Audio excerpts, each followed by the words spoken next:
Bienvenue sur Bourse Facile. Aujourd'hui, parlons des dividendes en bourse.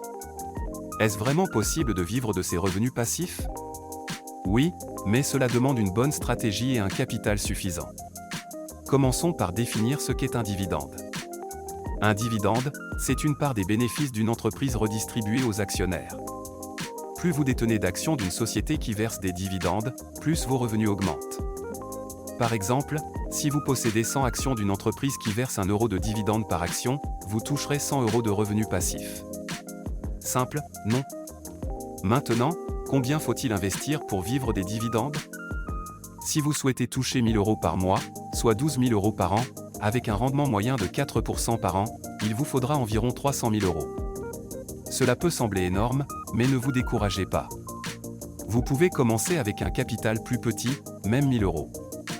Chaque euro compte, et avec le temps, vos dividendes peuvent croître grâce au réinvestissement. Parlons maintenant de la stratégie pour construire un portefeuille à dividendes. Premièrement, identifiez les bonnes entreprises. Recherchez celles qui sont stables, rentables, et qui versent des dividendes depuis plusieurs années. Ces entreprises sont souvent appelées dividend aristocrats. Pensez à des noms comme Procter & Gamble, Johnson & Johnson ou Coca-Cola. Ensuite, diversifiez votre portefeuille. Ne mettez pas tous vos œufs dans le même panier. Investissez dans plusieurs secteurs, consommation, santé, énergie, finance. Cela réduit le risque si une entreprise décide de couper son dividende. Un autre point crucial est de réinvestir vos dividendes. En réinvestissant chaque année, vous profitez de l'effet boule de neige.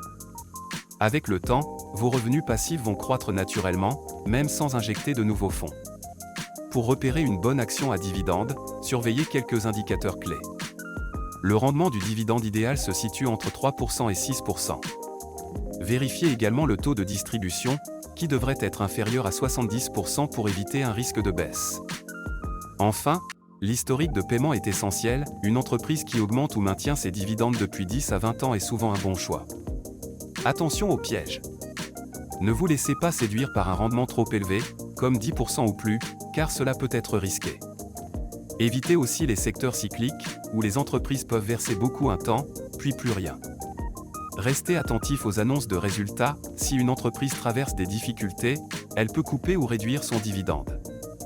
Pour vous donner un exemple concret, imaginez un portefeuille équilibré pour débuter, 20% dans Procter & Gamble, 20% dans Total Energy, 20% dans Sanofi, 20% dans BNP Paribas, et 20% dans un ETF dividende mondial comme le SPDR S&P Global Dividend. Ce portefeuille combine stabilité, diversification et versement régulier. Construire un revenu passif grâce aux dividendes est tout à fait possible, mais cela demande du temps, de la régularité et une bonne stratégie. Commencez petit, restez discipliné, et réinvestissez. Dans quelques années, vous pourrez récolter les fruits de vos efforts. Quelles actions à dividendes préférez-vous? Partagez vos idées.